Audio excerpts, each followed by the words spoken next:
We live in a world that is constantly telling us that if we want to be happy, we have to have more than we already have.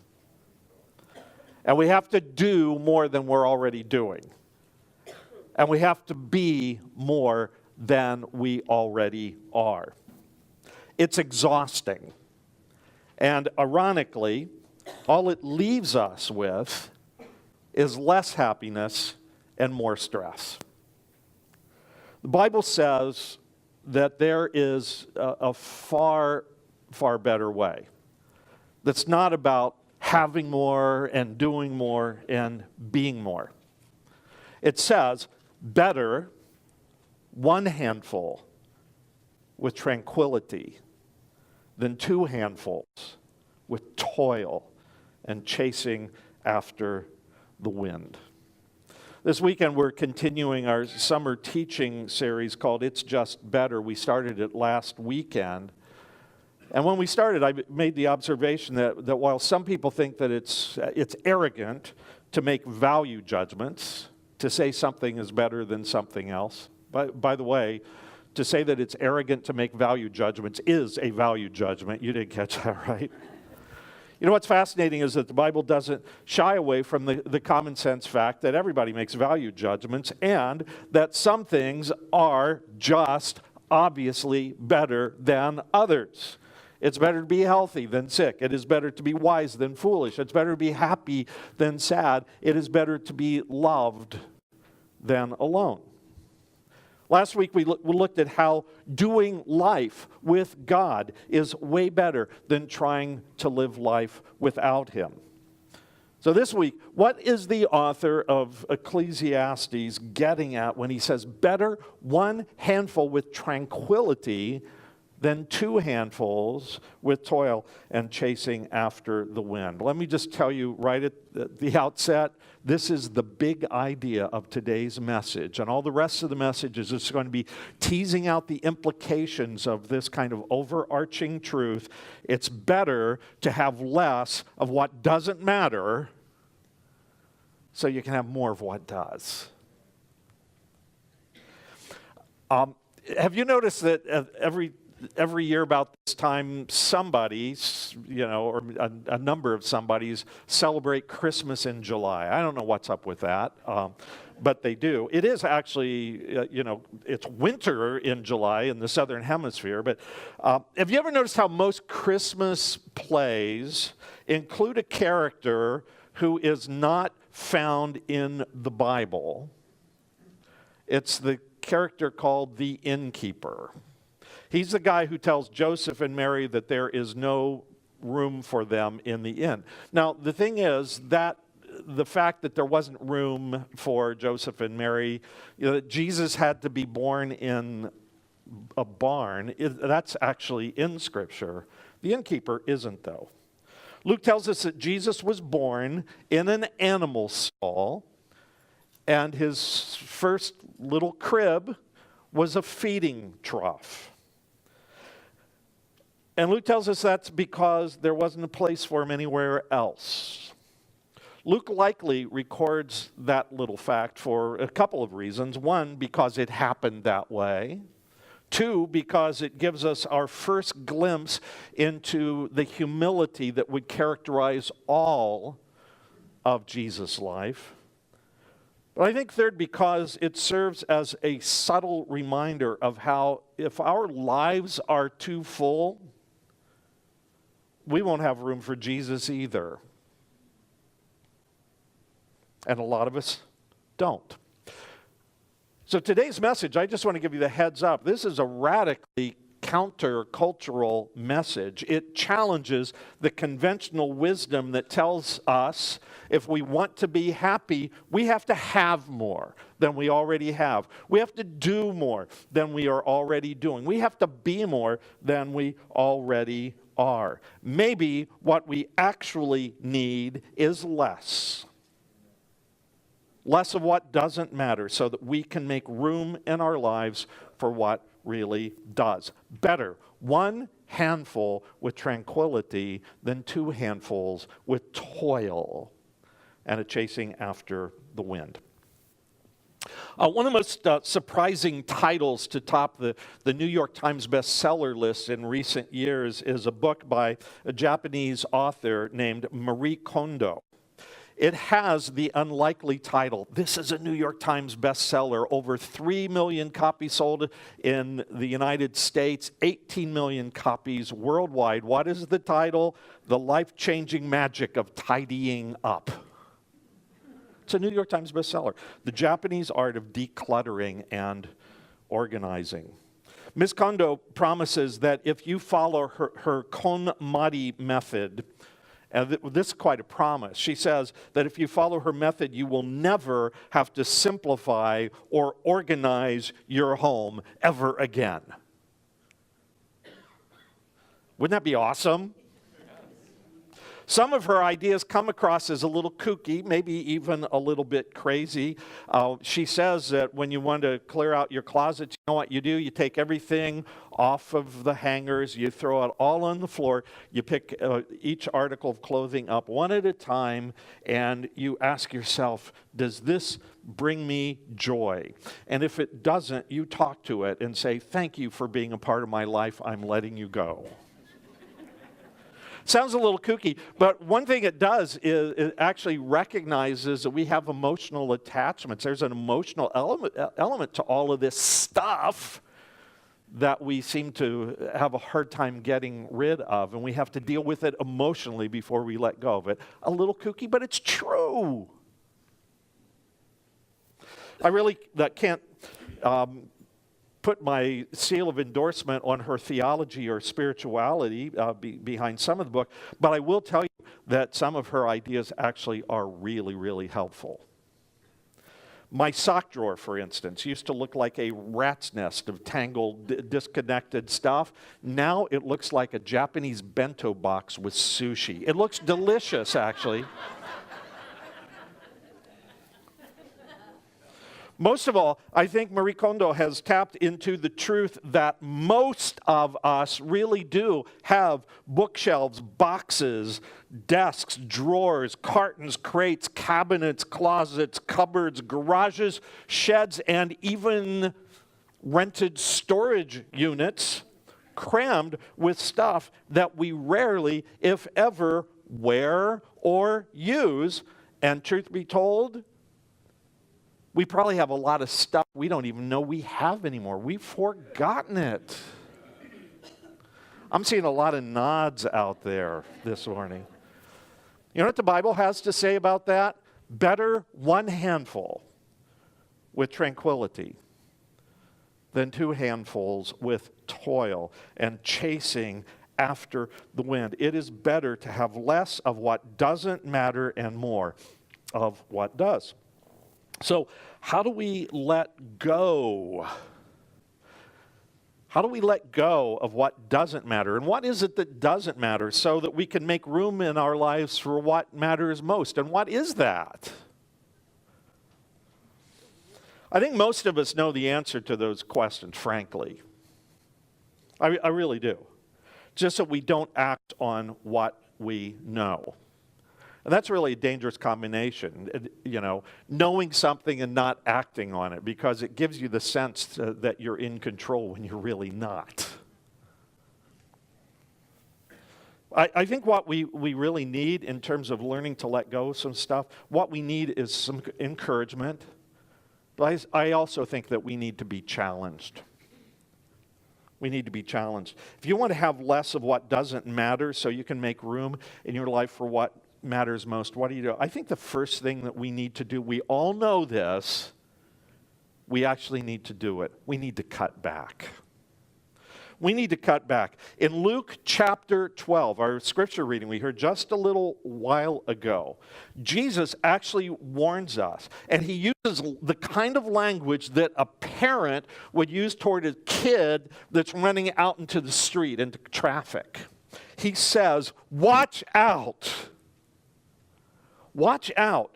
Be on your guard against all kinds of greed. Life does not consist in the abundance of possessions. I told you this morning's message was going to be radically countercultural.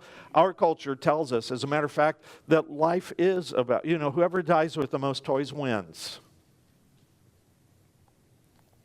One of the things I think that we need to do, and for some of us, we are so addicted to this is going to sound scary and emotional. We're just going to push back on this one. One of the things that we need to do is cut back on our spending.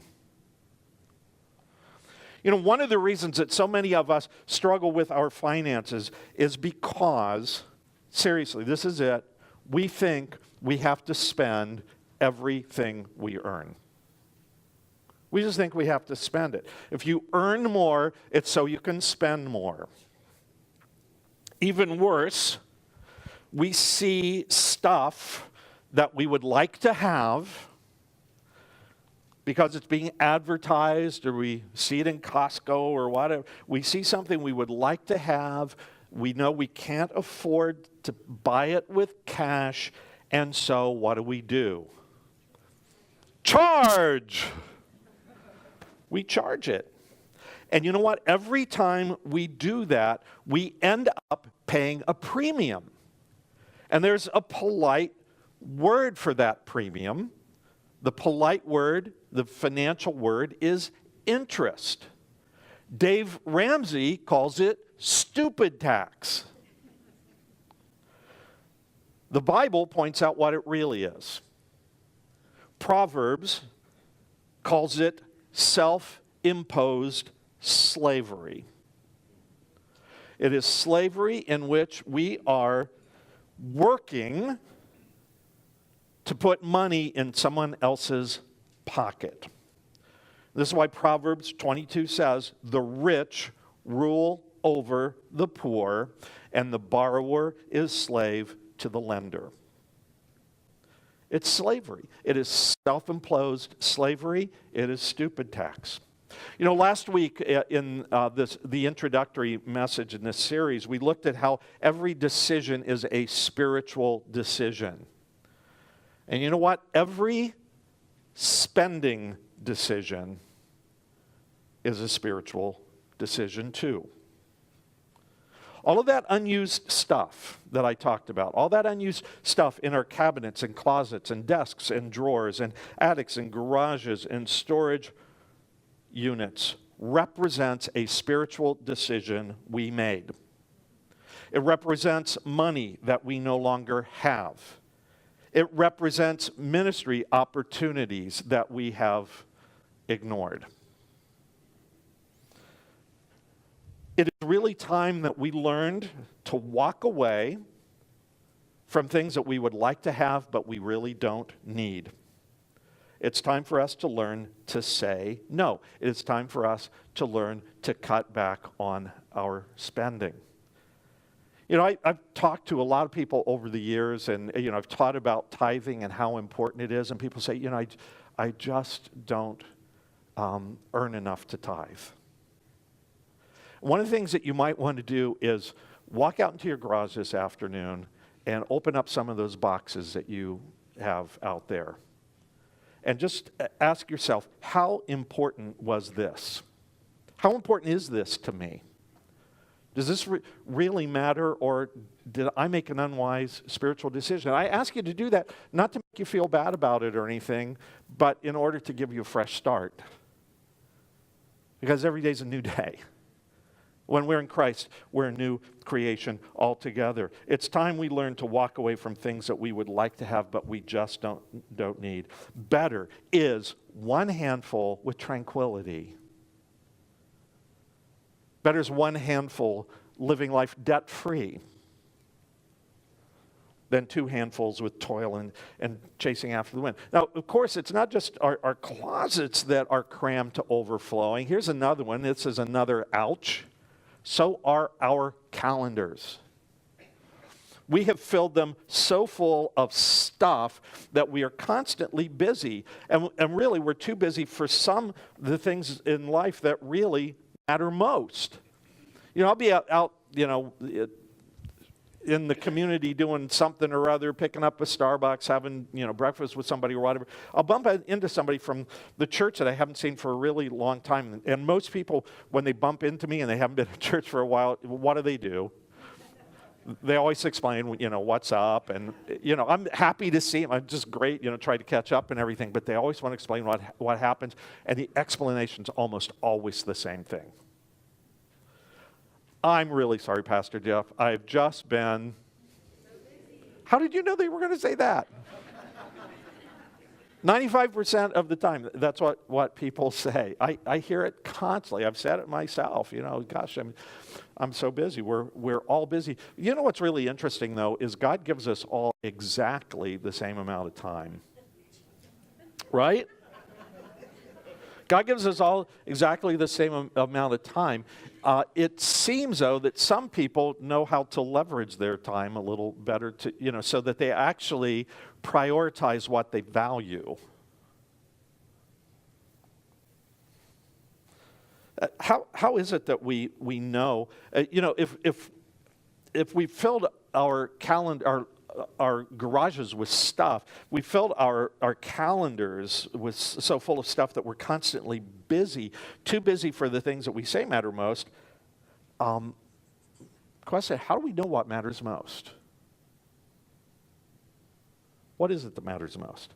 A few years ago, some of you may remember this, we did a series here at Stonebridge called 30 Days to Live, and we looked at the question, if you knew that you had just 30 days to live, how would your life be different? That is a really extraordinary values clarification exercise. Because it makes us ask the question, would I still be doing exactly the same stuff that I'm doing right now? Or would I shift my focus? Would my relationship with God be a little more important? Would I find more time to spend with my family and loved ones?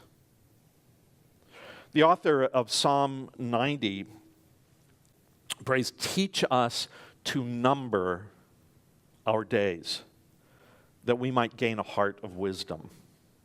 That's really what we're talking about, being wise in how we manage the time that God has given us. And one of the first steps in doing that is to realize that we only have a limited amount of time, and we're either leveraging it for the things that matter or we are wasting it.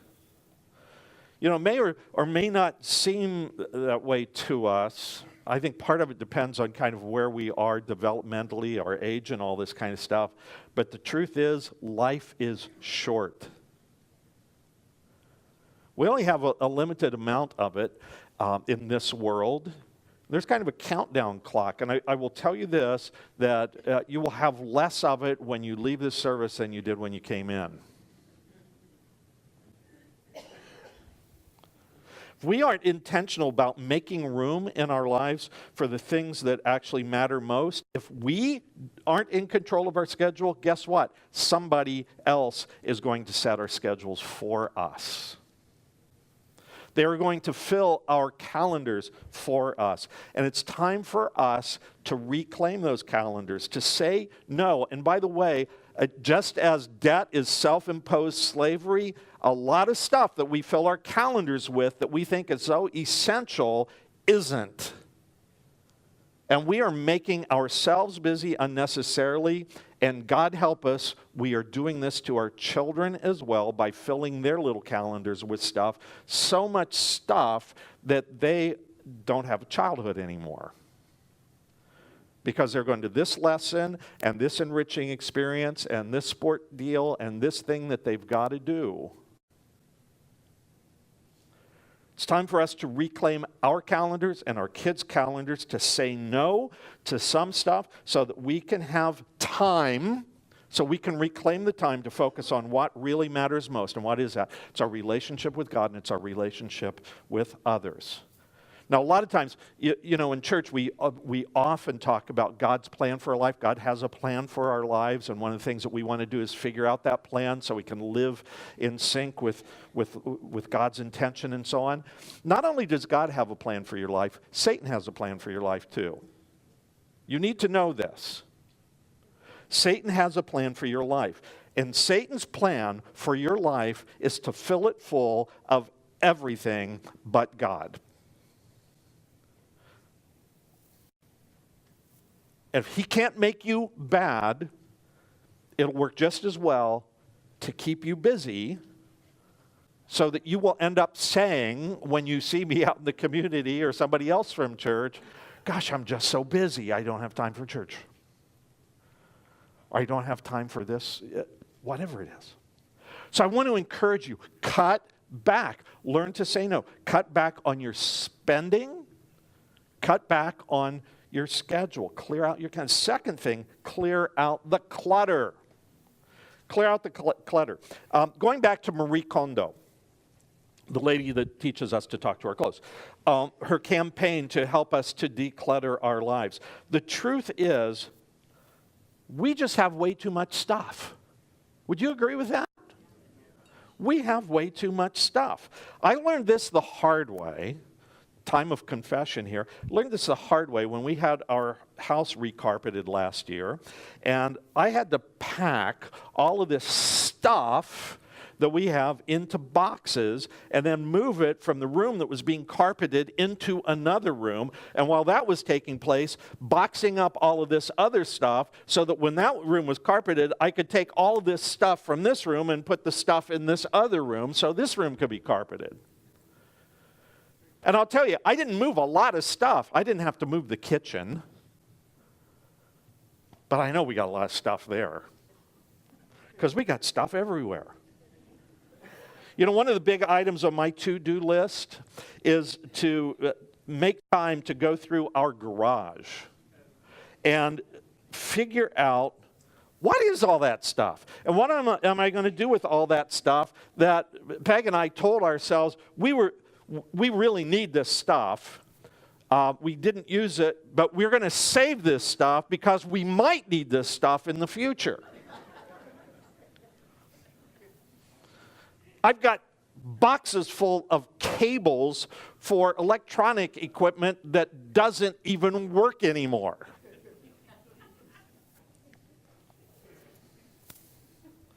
And honestly, most of that stuff, I don't even know what's in there. I'm afraid to look.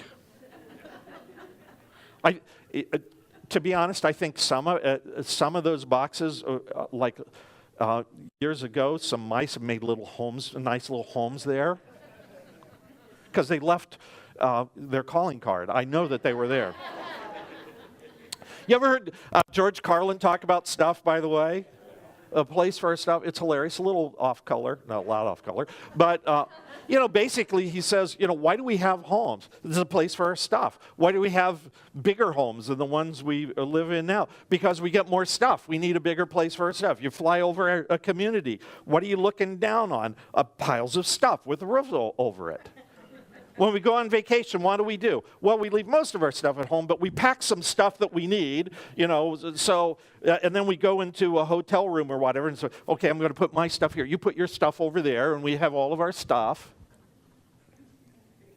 It's really brilliant. It's also embarrassing to confess that a lot of us have gotten addicted to stuff. We talk about shopaholics and that kind of stuff, but there are a lot of us who are addicted to stuff. We can't imagine not buying stuff. And, when we think about how to spend our time, it's spending money, getting more stuff. And we wonder why we don't have more space and why we don't have time. Why we're in debt. It's because we're addicts. That's why. We call ourselves collectors. And by the way, collecting, I'm confessing here, collecting, if you've got even a little touch of ADD, once you start collecting, you've got all the stuff, the whole collection. Back to tithing, and, people say, oh, I can't do that. I wonder how much would have been available to do the work of God in the 1990s if we used all the money spent on Beanie Babies to do mission.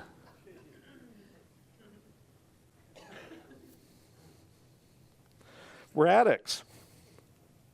And here's a big problem with this. The stuff that we happen to want at the moment, so the stuff right now that you're kind of obsessing on, that Keurig looks kind of cool, or, Apple Watch, or, whatever it is that we're interested in. The stuff we happen to want at the moment, you ever noticed how it always feels like really important stuff? It's like the most important stuff. It's what we want right now. Stuff we got to have. Stuff that we can't live without. And if it feels that way, if we keep going back to that, I got to get that thing to make myself happy. By the way, one of the ways you can tell if there is a little bit of addiction involved in this, you buy the stuff, and then after a short while you go home, and there's number one, there's a letdown, and kind of the sense of disappointment. Gee, that didn't make me as happy as I thought. Maybe I have to get some other stuff. And this is why Jesus actually has to warn us. He warns us like a parent warning a kid running out into the street. Watch out. Be on guard against all kinds of greed. Listen, life does not consist in an abundance of possessions. That's just a lie that we have been told. So cut back on your spending, cut back on your schedule, clear out the clutter. And how do you do that? Give it away. Give it away to somebody who could use it. What's really sad? I heard a laugh. I don't know if this is what you're thinking, but, some of this stuff that we have, nobody can use. That's how valuable it is. But if it's something somebody can use, give it away. Sell it on eBay or Amazon or Craigslist. And then do something meaningful with the proceeds. Don't spend it on more stuff. Donate your stuff to charity. Finally, one other thing, and this is going to hit some of us too, disconnect. Disconnect so you can reconnect. What do I mean by that? Unless you have been living under a rock for the past couple of weeks, you have probably heard about Pokemon Go.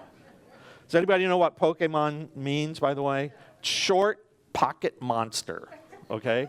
That's where it came from. Pokemon Go. What Pokemon Go is, it's an augmented reality game that people play on their smartphones. So you actually go around, you visit real places, and you look at your smartphone, and you'll see, you'll hold it up, and you'll see the place where you are, but there'll be Pokemon characters there.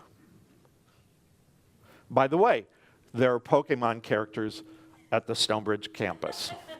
And I'm excited about that because people are going to come here, and I want to welcome all of them. For whatever reason, whatever brings you here, we're happy. Tim's back there going, Pastor Jeff, there's one right next to you. I just got it. But the weird thing about this, people have gotten so immersed. It's an immersive reality game, right? People have gotten so immersed in this game that they have actually wrecked their cars. People have walked into traffic. They've walked into posts. 2 guys in San Diego last week walked off a 90-foot cliff playing Pokemon Go. Now, social media might be less dangerous than that, but I'll tell you something, it can be every bit as distracting. Because we can all get lost in reading or posting about something that we or that somebody else is thinking, or something that we or somebody else is doing, something that we or somebody else is about to eat. Here's my picture of what I'm about to eat. Guilty.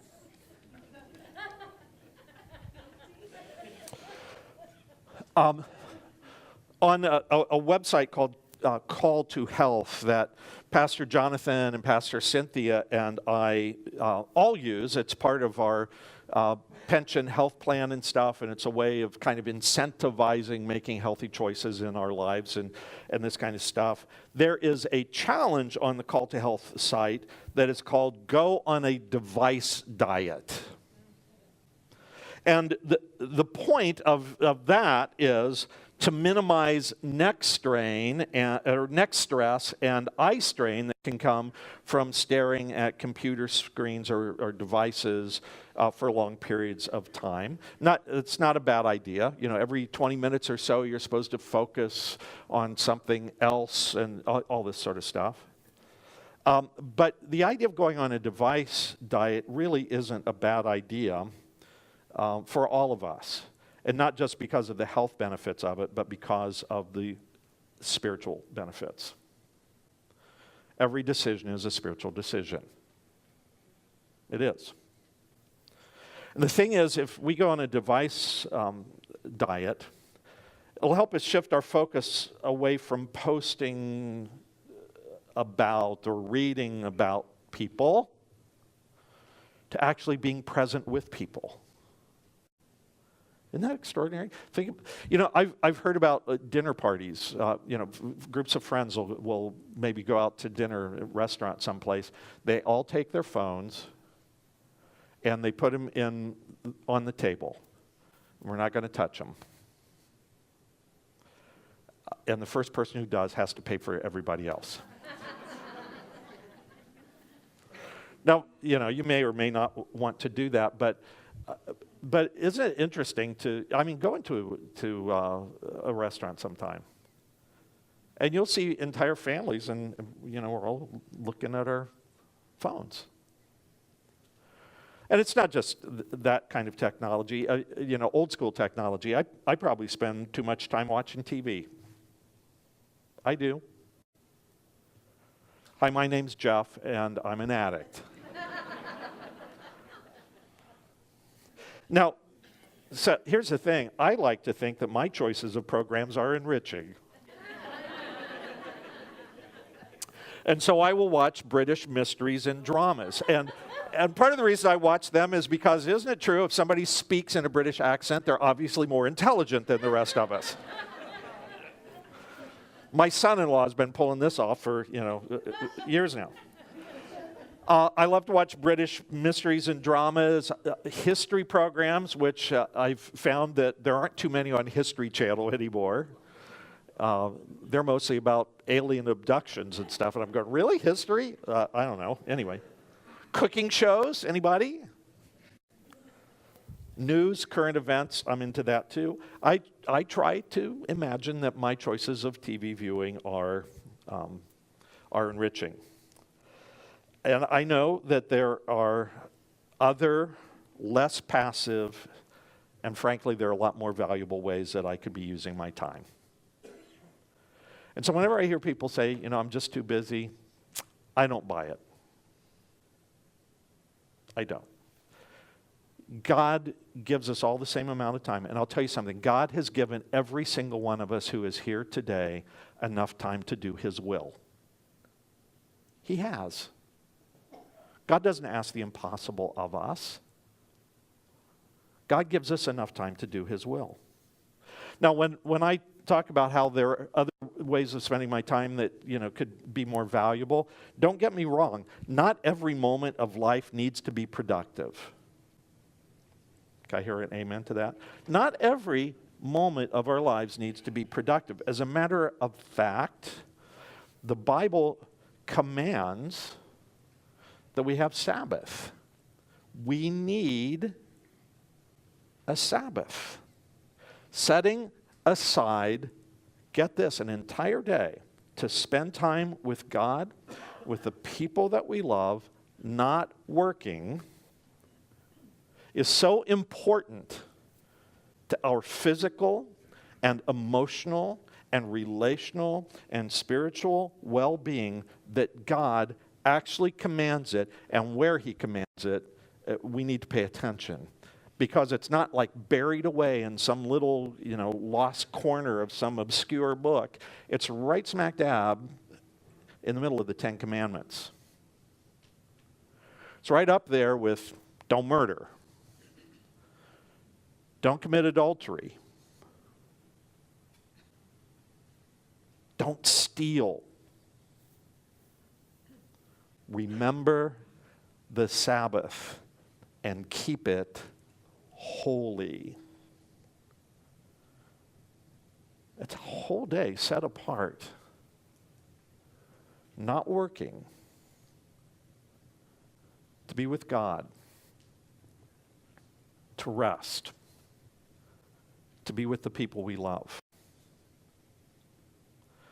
God have mercy on us that we are not honoring His word in that area of our lives.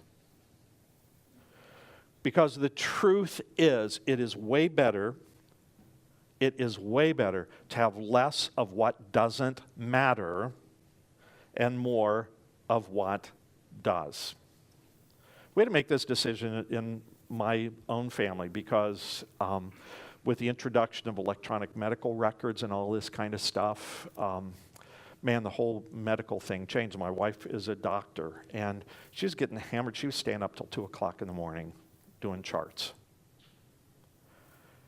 And we made a decision, you know what? This is going to kill us. This is not good. And she cut back to half-time. And guess what? Our income went down, but guess what else? Better is one handful with tranquility than two with toil and chasing after the wind. So I want to encourage you guys today. Let go of some of this stuff. Let go of it. Let go of what doesn't matter. Cut back. Cut back on your spending. Cut back on your calendar. Clear out the clutter. By the way, one of the things Marie Kondo says is, if you are going to buy something, get rid of 2 things before you get that one. Disconnect so that you can reconnect. I want to say it again. It's our key verse. It's our memory verse. Commit this to memory. Better is one handful with tranquility than 2 with toil and chasing after the wind. Being debt-free. Having more time. Being less tied down to things you don't need. Being more connected with God and with others, and having white space in your life and experiencing the joy of resting in God's grace. It's just better.